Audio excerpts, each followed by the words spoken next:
Баршаңызға қайырлы күн, менің каналыма қош келдіңіздер. Бүгін сіздермен өте дәмді ореховый пирогты жасайтын боламыз. Құрамы онша қымбат емес және жасалу жолы өте оңай. Міндетті түрде жасап көріңіздер. Видеоның соңына дейін менімен бірге болыңыздар.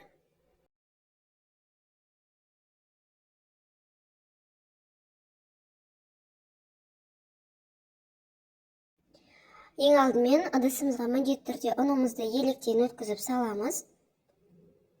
Оның үстіне 1 шай қасық разрыхлитель және холодильниктен шыққан майымызды салып, барлығын жақсылап біріктіріп алатын боламыз. Ескере кетейін, майды ерітпейміз және мұз күйінде де болмау керек, себебі ұнымызбен дұрыс бірікпей қалады. Пирогқа қосылатын заттардың грамдары төменгі описание бөлімінде жазылып тұр, сол жақтан қарасаңыздар болады. Он мен майды біріктіріп болғаннан кейін бөлек ыдысқа жұмыртқа мен қаймақты екеуін бірге араластырып аламыз.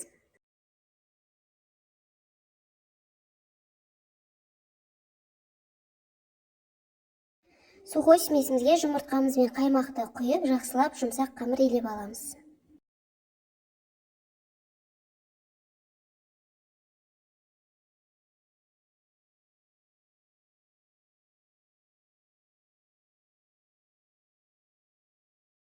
Не қамырымыз елеп алдық, кішкене қолға жабысуы мүмкін, ол ештеңе етпейді.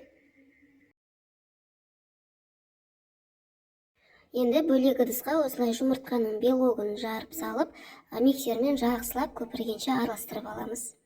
Белокты жақсылап араластырып болғаннан кейін қанттың бәрін бірден салып жібермейміз, 3-4 бөлікке бөліп салып отырамыз.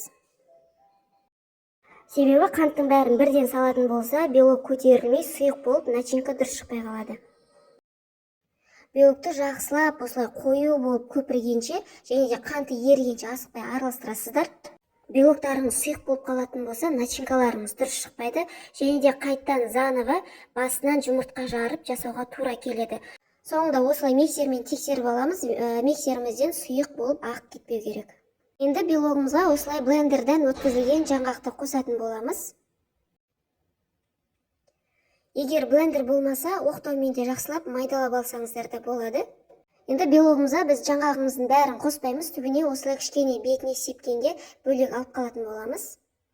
Белогымыз бен жаңғағымызды екеуін араластырып аламыз. Қатты көп араластырудың қажеті жоқ, себебі белогымыз отырып қалады. Енді қамырымызды 2 бөлікке бөліп аламыз. Бір бөлігін сәл үлкендеу етіп, формамызға жайып шығамыз.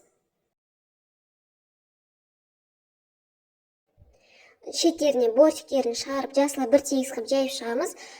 Қаласаңыздар, оқтаумен де жайып салсаңыздар болады. Енді үстіне начинкамызды салып шығамыз.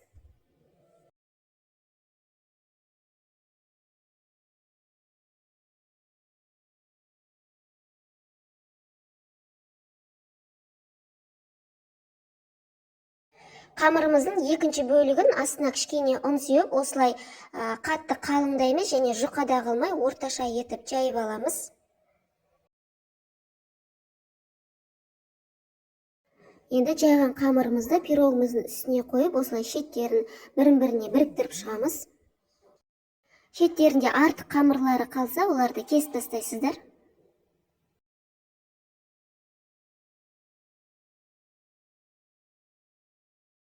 Бір жұмыртқаны жарып, бетіне түгелмен барлық жеріне жақсылап жағып шығасыздар, сол кезде беті жалтырап әдемі болып тұрады. Енді үстіне осы қалған жаңғағымызды сеуіп, 160 градуста 35-40 минутта пісіріп алатын боламыз.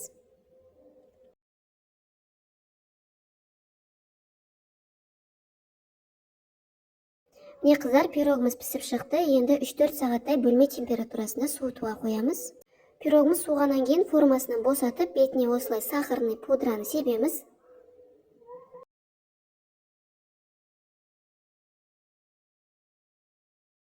Пирогымыз дайын, енді кесіп столға қоя берсеңіздер болады. Өте дәмді болып шығады, қыздар, жасап көріңіздер. Видеом сіздерге ұнаса, лайк басып, каналыма тіркелуді ұмытпаңыздар. Назарларыңызға рахмет, келесі кездескенше.